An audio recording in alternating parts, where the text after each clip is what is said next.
It is I, JJJinks, and I bought a whole bunch of budget knives from Amazon. I kept the price between $10 and $27, and I give my thoughts, concerns, and overall review of these knives after carrying them with me every day for an entire week, so that you don't have to. The important questions are they any good? Do you get your money's worth? Join me in this review series.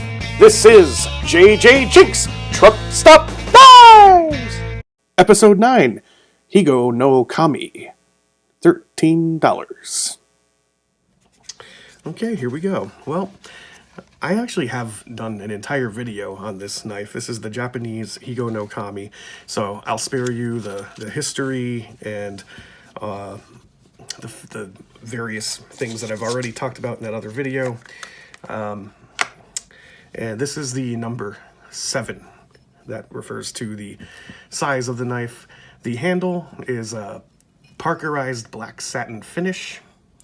The overall length is 7 inches. That's 18 centimeters. The blade is 3 inches or 8 centimeters, and it is an upswept reverse tanto, otherwise referred to as a Higo blade, and it's got a riveted pivot. The handle is 4 inches, that's 10 centimeters, and it weighs a tiny 1.6 ounces, 45 grams. The steel is blue paper steel, and it's called that because it's packaged, historically, traditionally packaged in blue paper. There's also steel that's packaged in white paper, and they call that white paper steel.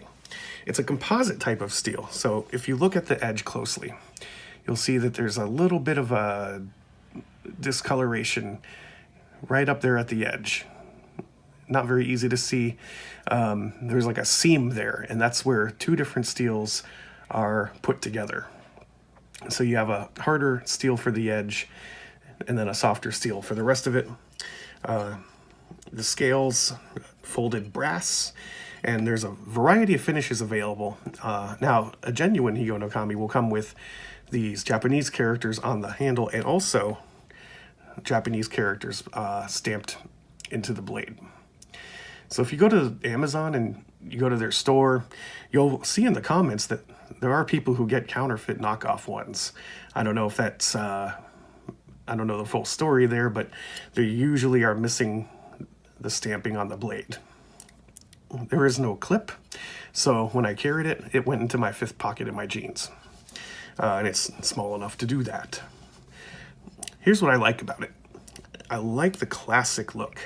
It's a historical blade, it's handmade, and every single one is just a little bit different, and I really like that about it. It gives it a lot of personality, a lot of individuality, and it's a very simple design. There just aren't very many parts to it. I like that simplicity. It's also a nice conversation piece. It's very unusual, and if I've had more than one person, when I pull this out to cut a box or open something, like, what the hell is that? And then I get to tell the whole story.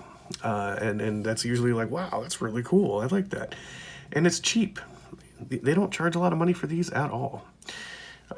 Here's what I didn't like about it.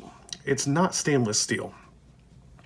So you need to keep some oil on it or it will eventually rust. And because it's basically carbon steel, it dulls pretty quickly. But it sharpens very fast. I've been using one of these diamond sharpener things, and it only takes like 15 or 20 times on each side for the coarse and the fine diamonds, and then it's sharp as hell after that. The other thing I didn't like about it is the handle. It has some sharp edges to it. It's not comfortable to hold for very long, and if you have to really bear down on something, this is going to dig into your hand, and it's just not comfortable that way. So, would I recommend the Higo no Kami? I would say for collecting as a conversation piece, for light use, Yes. Go get one. They're really neat. Join me next time when I carry the cool hand knife.